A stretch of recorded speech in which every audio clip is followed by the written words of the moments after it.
আসসালামু আলাইকুম রহমতুল্লাহ।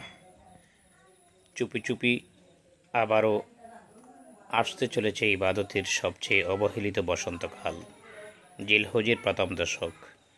এটাই বোধহয় একমাত্র বসন্তকাল যা পেয়েও আমাদের হৃদয়ে আনন্দিত হয় না। আমরা যদি এর মহিমা অনুভব করতাম, তবে রমজানের মতোই একে বুকে আগলে দিতাম।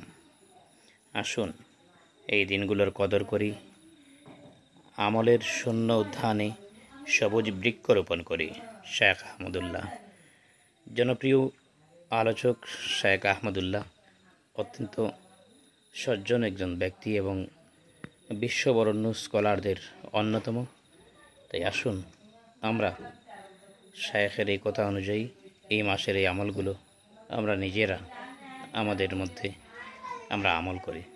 আল্লাহ পাক সেই তৌফিক আমাদেরকে দান করুন। আসসালামু আলাইকুম রহমতুল্লাহি ওয়া বারাকাতুহু।